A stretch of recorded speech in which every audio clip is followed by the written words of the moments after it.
एक विश्वास से भरी प्रार्थना अंधकार के समस्त बंधकों को तोड़ने का सामर्थ्य रखता है। मैंने भी एक विश्वास से प्रार्थना किया था अपने भगवान से, उन लोगों से हैं, और आप सभी को पता है कि मैंने क्या प्रार्थना किया था।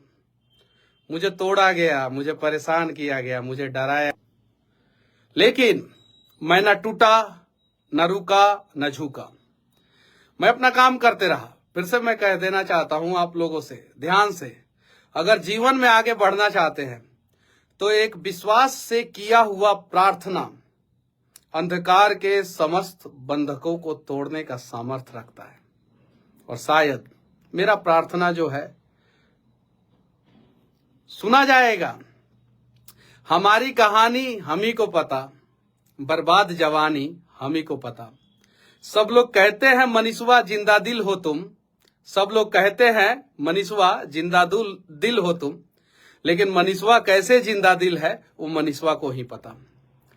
बस बिहार में एक तूफान आया हुआ है, और जब से मैं जेल से बाहर निकला हूं वो तूफान ना जाने कितने सारा बवंडर का रूप लेके जो है ना जाने कहां कहां क्या क्या कर दिया है।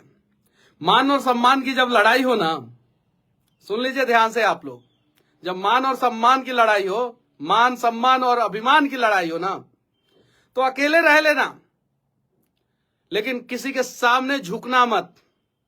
जब मान सम्मान अभिमान की लड़ाई हो तो अकेले रह लेना, लेकिन किसी के सामने झुकना मत।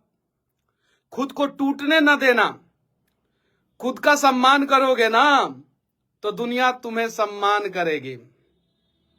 बहुत सारे लोगों ने बोला, बहुत बोलता है मनीषवा। मनीषवा केवल बिहार और बिहार के लोगों के लिए बोलता है।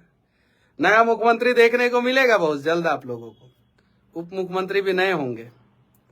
कहानी अभी खत्म नहीं हुई है, अभी तो शुरू कर रहे हैं हम लोग। और अब राजा के बेटाओं की कहानी नहीं लिखी जाएगी, अब गरीबों की कहानी लिखी जाएगी, उनके स्वाभिमान की कहानी लिखी जाएगी, उनके साथ जो अपमान हुआ है उसकी कहानी लिखी जाएगी। अब बड़े बड़े राइटरों जो है ना, महलों में बैठ के राजकुमार के बारे में नहीं छापेंगे, अब उनकी कहानी छापेंगे जो मान और सम्मान की लड़ाई में अकेला तो रह जाते हैं लेकिन कभी टूटते नहीं हैं। विनती है आप सभी से, किसी को इतना मत दबाओ कि उसके पास उसके अंदर का डर और भय खत्म हो जाए। अभी भी मेरे खिलाफ बहुत सारा साजिश हो रहा है, सारे चीजों से पर्दा हटाऊंगा। जो करना है कर लीजिए, फर्क नहीं पड़ता, ठीक है। बवंडर आया है बिहार में, और ये बवंडर जो है ना राजनीतिक पॉलिटिकल बवंडर है, ठीक है। बवंडर के बाद क्या होता है पता है ना, जितने रास्ते में जो है धूल मिट्टी जो होता है ना वो सब साफ हो जाता है और रास्ता सीधा हो जाता है, ठीक है। जब भी तुम्हें लगे कि तुम खत्म हो गए हो ना, जब भी तुम्हें लगे कि तुम खत्म हो गए हो ना, तुम्हारे पास कोई ऑप्शन नहीं बचता है ना, तो वहीं से तुम्हारी जिंदगी चालू होती है।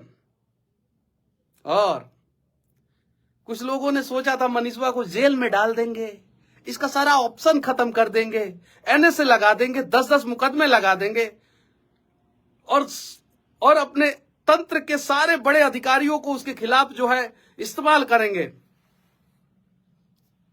आपने हमारे लिए ऑप्शन खत्म करने का प्रयास किया और वहीं से तो हमारी जिंदगी चालू हुई।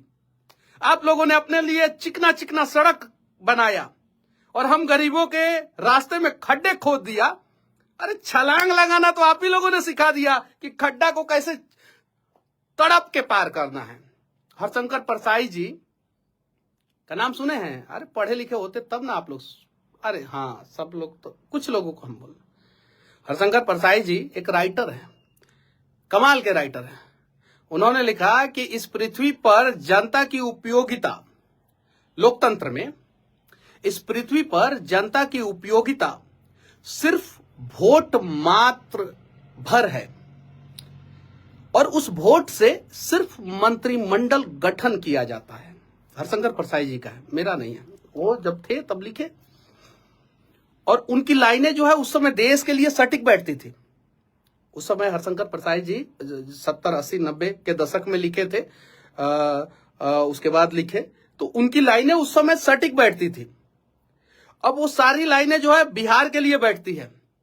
बिहार के लोगों को आप लोग सिर्फ इतना सोचते हैं कि ये वोट देंगे, हम विधायक, सांसद बनेंगे, मंत्री बनेंगे, मुख्यमंत्री बनेंगे और जनता की उपयोगिता सिर्फ और सिर्फ 5 साल में एक बार आएगी और उस समय जाके जो है हम पैर पकड़ के माई बाबू दादा कह के जो है वोट ले लेंगे। अरे सरकार किसी की भी बने, मनीषवा सवाल करेगा आंखों में आंखें डाल के, साजिश कोई भी करे, मुझे फर्क नहीं पड़ता। ये चीज है, बस तैयार हो जाइए। उम्मीद है कि नया बिहार का नींव अब पड़ेगा। उम्मीद है बिहार को बाढ़ से मुक्ति मिलेगी। उम्मीद है कि बिहार में भी इंडस्ट्री आएगा। उम्मीद है कि बिहारियों का पलायन रुकेगा। और ये उम्मीद जब तक पूरा नहीं होगा तब तक हम लड़ेंगे। और इस बात का भी उम्मीद है कि जब तक हम बिहारियों के सारे उम्मीदों को हमारे यहाँ के नेता पूरा नहीं कर देते तब तक हमारी लड़ाई जारी रहेगी। बस फिर से मैं कहना चाहता हूं, ध्यान से आप लोग सुनिए। राजा का बेटा राजा अब नहीं बनेगा। अब जो हकदार होगा वही राजा बनेगा। और विरासतों से नहीं तय होंगे सियासतों के फैसले। अब तो उड़ान बताएगा कि आसमान किसका है। इस पृथ्वी पर जनता की उपयोगिता सिर्फ वोट मात्र भर है और उस वोट से सिर्फ मंत्रिमंडल गठन किया जाता है। हरिशंकर प्रसाद जी का है, मेरा नहीं है। वो जब थे तब लिखे और उनकी लाइनें जो है उस समय देश के लिए सटीक बैठती थी। उस समय हरिशंकर प्रसाद जी 70, 80, 90 के दशक में लिखे थे। उसके बाद लिखे तो उनकी लाइनें उस समय सटीक बैठती थी। अब वो सारी लाइनें जो है बिहार के लिए बैठती है। बिहार के लोगों को आप लोग सिर्फ इतना सोचते हैं कि ये वोट देंगे, हम विधायक, सांसद बनेंगे, मंत्री बनेंगे, मुख्यमंत्री बनेंगे और जनता की उपयोगिता सिर्फ और सिर्फ 5 साल में एक बार आएगी और उस समय जाके जो है हम पैर पकड़ के माई बाबू दादा कह के जो है वोट ले लेंगे। अरे सरकार किसी की भी बने, मनीषवा सवाल करेगा आंखों में आंखें डाल के, साजिश कोई भी करे, मुझे फर्क नहीं पड़ता। ये चीज है, बस तैयार हो जाइए। उम्मीद है कि नया बिहार का नींव अब पड़ेगा। उम्मीद है बिहार को बाढ़ से मुक्ति मिलेगी। उम्मीद है कि बिहार में भी इंडस्ट्री आएगा। उम्मीद है कि बिहारियों का पलायन रुकेगा। और ये उम्मीद जब तक पूरा नहीं होगा तब तक हम लड़ेंगे। और इस बात का भी उम्मीद है कि जब तक हम बिहारियों के सारे उम्मीदों को हमारे यहाँ के नेता पूरा नहीं कर देते तब तक हमारी लड़ाई जारी रहेगी। बस फिर से मैं कहना चाहता हूं, ध्यान से आप लोग सुनिए। राजा का बेटा राजा अब नहीं बनेगा। अब जो हकदार होगा वही राजा बनेगा। और विरासतों से नहीं तय होंगे सियासतों के फैसले। अब तो उड़ान बताएगा कि आसमान किसका है। जय हिंद।